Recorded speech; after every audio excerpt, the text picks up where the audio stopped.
اب پولیس اور سیکیورٹی کے جو جن لوگوں کو سیکیورٹی کی ذمہ داری ہے، ہم ان سے بات کر کے اب کہہ رہے ہیں نا، اب ایک ایک کر کے اب ہمت کر کے یہ کھولنے ہوں گے.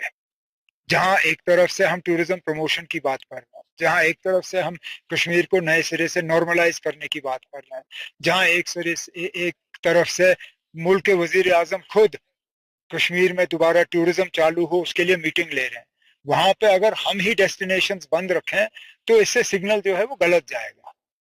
تو جیسے میں نے ابھی کہا، ہماری کوشش رہنی چاہیے، مثال کے طور پہ پہلگام، آڑو کھلے، گلمرگ ہے، جہاں ہم کھڑے ہیں یہاں ٹورسٹ آ سکتے ہیں. ٹھیک یہاں سے 10 میٹر دور پہ جو میدان ہے وہاں آپ کہتے ہو ٹورسٹ جا نہیں سکتے. اب یہ فیصلہ مجھے خود سمجھ نہیں آتا، ٹورسٹوں کو ہم کیا سمجھائیں گے. اسی طرح درنگ بند ہے، دودھ پتھری بند ہے، کئی سارے علاقے ایسے بند ہیں جن کو ہمیں کھولنا ہوگا، تبھی جا کے ہم جموں کشمیر کو نارملائز کریں گے. جیسے کہ آج کے ساتھ ساتھ نہیں لیکن انفراسٹرکچر ڈیولپ کرنا یہ ہماری نہ صرف ایک کوشش ہے بلکہ ہم نے لوگوں سے وعدہ بھی کیا ہے. ٹورزم کا انفراسٹرکچر ہو، گلمرگ میں 2 پروجیکٹس آج ان کے لیے سنگ بنیاد رکھے گئے.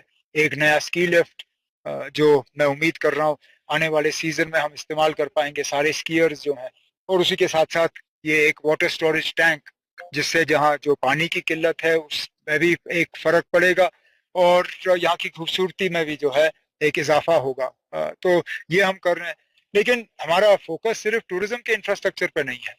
میں مرکز کی حکومت کا شکر گزار ہوں، کل ہی ہماری بہت سی کوشش کے بعد ایک بہت بڑا کنیکٹیوٹی انفراسٹرکچر کے لیے جو ہے 10,600 کروڑ کا پیکیج منظور ہوا دلی سے. اس میں مغل روڈ کے لیے ٹنل، اس میں سادنا کے لیے ٹنل، اس میں کئی سارے فلائی اوور اور روڈ وائڈننگ کے پروجیکٹ. یہ جموں کشمیر اور خاص کر کشمیر میں کنیکٹیوٹی کو بڑھانے کے لیے ایک بہت بڑا قدم ہے. جب سے مغل روڈ کھلا تب سے لوگ کہہ رہے تھے نا اب یہاں سال کے 12 مہینے یہ سڑک کھلی رہنی چاہیے، ٹنل بننا چاہیے.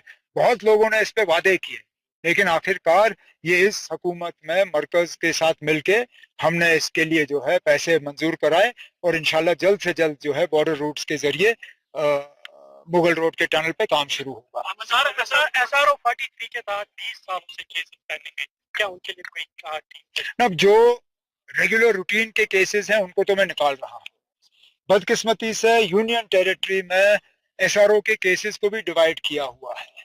جن میں ریلیکسیشن کی ضرورت ہے وہ گورنر صاحب کو بھیجے جاتے ہیں.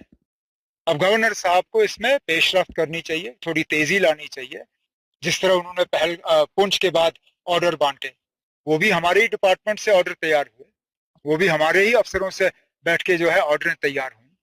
تو جہاں وہ اس کام میں تیزی لائی گئی، وہاں جو لوگ اب 15 20 سال سے ریلیکسیشن کے انتظار میں ہیں ان کو بھی جو ہے کیس تیار ہو کے گورنر صاحب کو پھر اس میں تھوڑی سی محنت کرنی چاہیے. ڈپارٹمنٹ میں جو کو بحال کیا جائے گا اب جتنی جلدی ہو اچھا. یہاں تک کہ میں نے ایک اخبار کے ذریعے پڑھا ہے کہ اسٹیٹ ہوڈ بحال ہوگا لیکن اس کے لیے نئے سرے سے اسمبلی الیکشن کرنے ہوں گے. کرائیے، کس نے روکا؟ ہمیں اپنی کرسی کی فکر نہیں ہے. ان کو شاید جس نے یہ، میں جانتا ہوں یہ کہانی کہاں سے آئی، میں جانتا ہوں یہ یہاں کے اخبار میں کہاں سے پلانٹ ہوا، اور یہ پلانٹ ہوا صرف اس غرض سے کہ MLA جو ہیں وہ ڈر جائیں اور کہیں نہیں چھوڑو پھر ہم 5 سال انتظار کریں گے. یہ اسٹیٹ ہوڈ کسی MLA کے لیے نہیں ہے، یہ اسٹیٹ ہوڈ یہاں کی حکومت کے لیے نہیں ہے، یہ اسٹیٹ ہوڈ جموں کشمیر کے لوگوں کے لیے ہے، اور ہم MLA جو ہیں اس میں رکاوٹ نہیں بنیں گے. تو اگر ہمیں دھمکی دی جا رہی ہے کہ اسٹیٹ ہوڈ کے لیے اسمبلی کو ڈیزالو کرنا ہوگا، کریے. جس دن آپ اسٹیٹ لاتے ہو، جس دن آپ یہاں اسٹیٹ بناتے ہو، میں دوسرے دن جو ہے گورنر صاحب سے کہہ کے اسمبلی ڈیزالو کرا لوں گا. ہمیں ڈرانے کی کوشش مت کریے. اسٹیٹ ہوڈ ہمارا حق ہے، ہمیں اسٹیٹ ہوڈ دے دیجئے. یہ کہانیاں جو ہیں اخباروں میں پلانٹ مت کریے. یہ